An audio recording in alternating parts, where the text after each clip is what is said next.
Apakah film Dirty Vote berpengaruh terhadap elektabilitas pasangan Capres-Cawapres, khususnya Prabowo Subianto?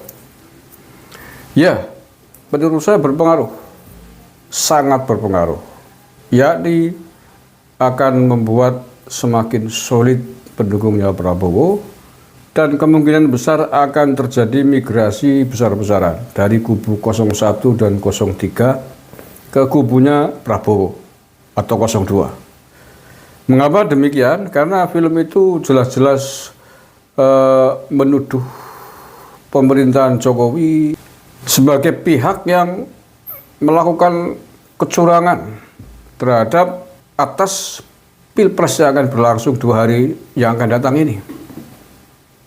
Nah, dalam hal ini Jokowi tentu saja kemudian dalam kurungnya adalah 02 yang ditarget, ya, karena di situ ada anaknya Pak Jokowi kan. Jelas sekali dari data-data sampel-sampel yang diajukan dalam Dirty Vote itu adalah tudingan kecurangan-kecurangan para pejabat pemerintah yang dituding sebagai berpihak kepada 02. Dan dari keseluruhan, maka publik akan sangat bisa menebak bahwa film itu ditujukan untuk menyerang 02 secara tidak langsung. Nah, serangan-serangan beruntun yang diarahkan kepada 02 kan bukan hanya kali ini saja terjadi, tetapi sudah terjadi sejak beberapa waktu yang lalu, termasuk di debat Capres dan Cawapres. Yang paling menonjol adalah debat Capres. Serangan yang begitu menggebu dari Anies Baswedan dan Ganjar Pranowo pada debat Capres yang lalu. Bukankah itu berdampak sangat buruk bagi mereka sendiri kan? Dan sebaliknya, dampaknya sangat positif bagi Prabowo sendiri. Justru menjadi bumerang. Kemudian suara-suara 03 banyak yang berguguran, 01 juga begitu, berpindah, bermigrasi dukungan kepada Prabowo Subianto. Begitu juga swing voter, suara-suara di lapangan yang tadinya belum menjatuhkan pilihan karena tidak simpatik atas sikap serangan kesombongan itu, akhirnya justru simpati kepada Prabowo sebagai pihak yang diserang habis-habisan.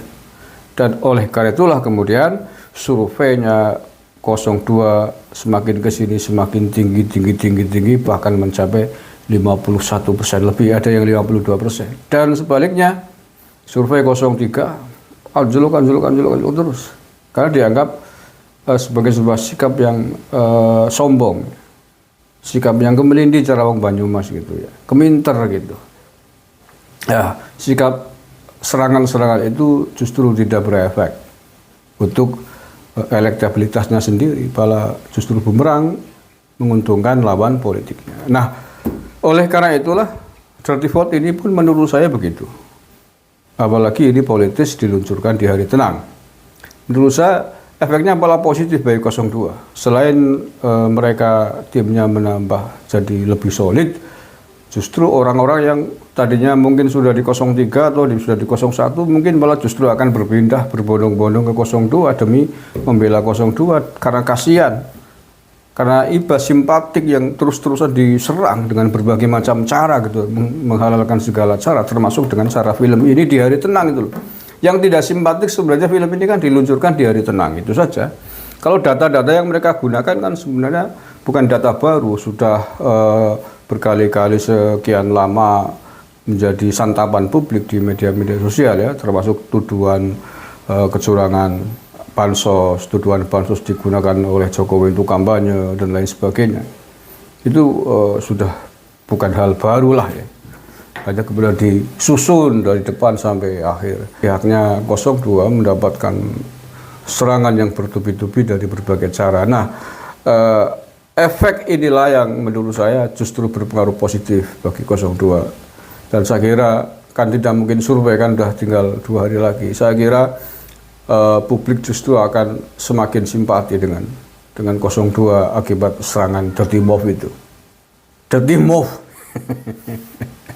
Iya, Dirty Vote tetapi dirty mouth sebenarnya. Alah mati rokok oke. Isu metulah dimut-mut jadi.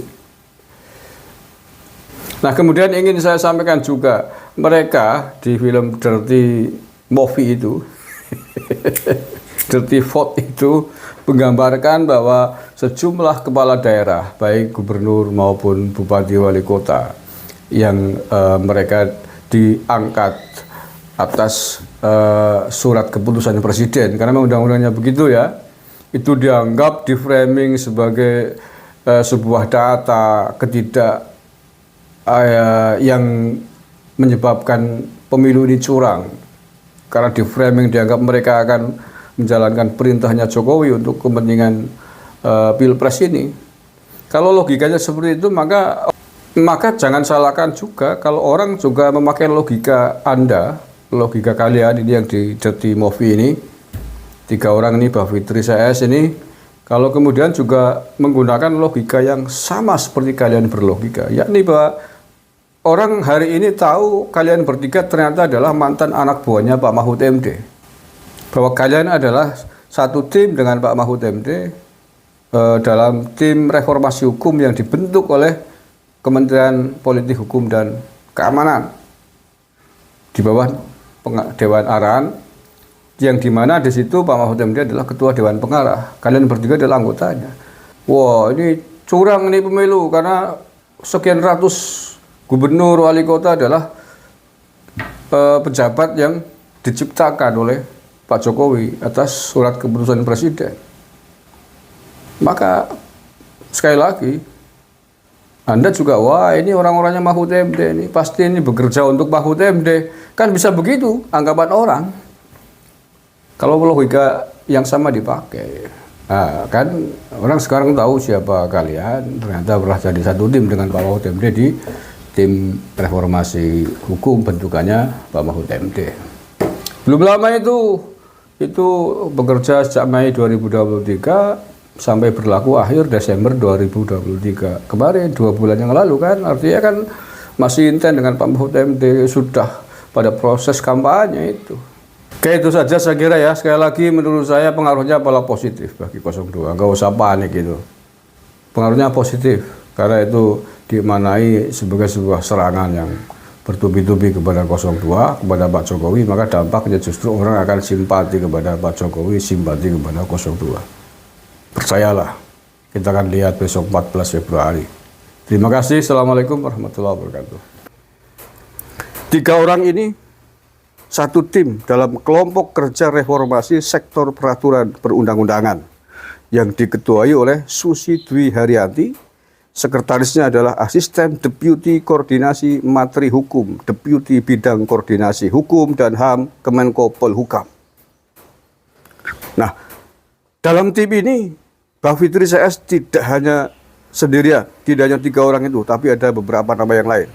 Anggotanya adalah Erwin Muslimin Singajuru, Staf Sus Menko Polhukam, Amiduddin Ilmar, Mbak Fitri Susanti, Zainal Arifin Mukhtar, Ferry Amsari, Erasmus Athena Pitubulu, Fitriani Ahlan Syarif, Adam Muhsi, dan Refki Saputra.